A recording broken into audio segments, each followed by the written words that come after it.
علماء نے فرمایا کہ صبر کے بنیادی 3 درجے ہیں۔ صبر کے بھی کتنے درجے ہیں؟ 3 درجے۔ صبر علی الطاعہ، اللہ تعالیٰ کی اطاعت پہ صبر کرنا۔ صبر کا معنی ہے رک جانا، صبر کا معنی ہے اپنے آپ کو روکے رکھنا۔ تو صبر علی الطاعہ، ماہ رمضان کے روزے رکھ کے روزے دارو تمہارے اندر ایسا صبر آ جانا چاہیے کہ اللہ کی اطاعت پہ کھڑے ہو جاؤ، اللہ کی اطاعت پہ صبر کرو۔ ماہ رمضان ختم ہوا، جو ہی کان میں اذان کی آواز آئی، اگرچہ نیند کا غلبہ ہے، تھکاوٹ کا غلبہ ہے، بڑا نرم گرم بستر ہے، ٹھنڈا ماحول ہے، سارے کے سارے اسباب تعیش موجود ہیں، لیکن جو ہی اذان کی آواز کان میں آئی، صبر یہ ہے اللہ کی اطاعت پہ اپنے آپ کو کھڑا کر لو، اللہ کی فرما برداری پہ کھڑے کر لو، اپنے آپ کو حلال اور حرام کے فرق پہ کھڑا کر لو، جائز اور ناجائز کے فرق پہ کھڑا کر لو۔ تو صبر کا سب سے پہلا درجہ ہے صبر علی الطاعہ، اللہ کی اطاعت پہ اپنے آپ کو روکے رکھنا، رسول اللہ صلی اللہ علیہ وسلم کی پیاری اور مبارک زندگی پہ اپنے آپ کو روکے رکھنا۔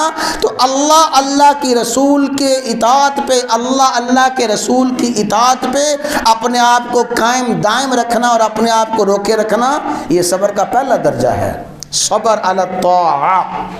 اور یہی ماہ رمضان ہے، شہر الصبر، کہ رمضان صبر سکھاتا ہے۔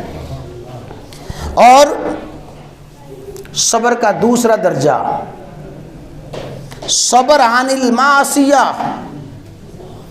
نافرمانی سے روکے رکھنا،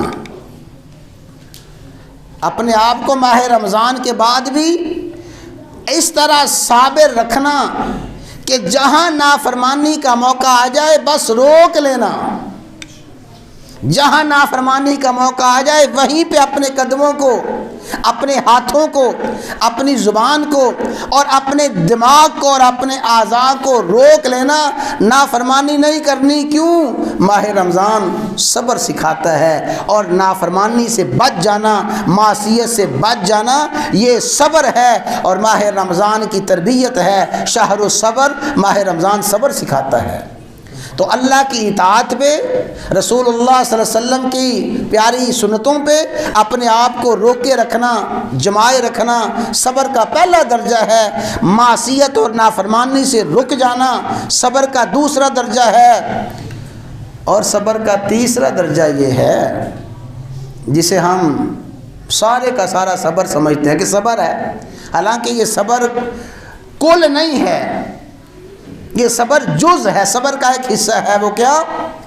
الذین اذا اصابتہم مصیبہ، جب کوئی مصیبت آ جائے، پریشانی آ جائے، جب کوئی دکھ اور درد آ جائے، اس وقت صبر کرنا۔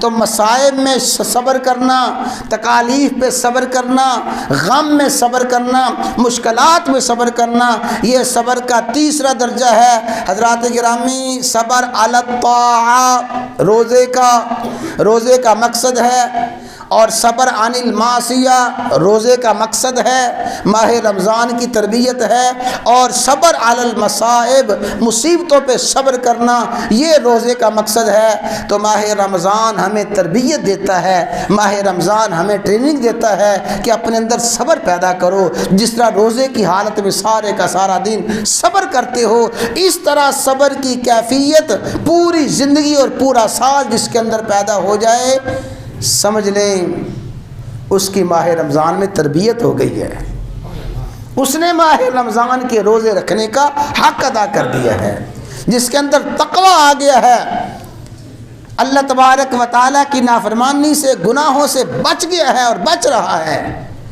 اور جس کے اندر ہمدردی، خیر خواہی، بھلائی آ گئی ہے، غمخواری آ گئی ہے، دوسروں کے دکھ اور درد کو محسوس کر کے وہ دکھ اور درد اپنا دکھ اور درد سمجھنا، جس کے اندر یہ کیفیت پیدا ہوئی ہے، تو وہی ہے جس نے ماہ رمضان میں تربیت کی ہے۔ تو حضرات گرامی، ماہ رمضان اہل ایمان کے لیے تربیت کا مہینہ ہے، اہل ایمان کے لیے ٹریننگ کا مہینہ ہے اور تربیت کا ایک اہم مرحلہ ہے کہ ماہ رمضان اور روزے داروں کے اندر اور اہل ایمان کے اندر صبر پیدا کرتا ہے۔ تو ماہ رمضان کا بہت بڑا پیغام یہ ہے اور ہمارے لیے سبق یہ ہے، ہم اپنے روزوں میں اور اپنی عبادات میں اور اللہ تعالیٰ کی نافرمانیوں سے بچنے میں اپنے اندر صبر پیدا کریں، مصائب پہ صبر پیدا کریں۔ یہی کامیابی کامرانی کا ذریعہ ہے اور یہی ماہ رمضان کا اصل پیغام ہے۔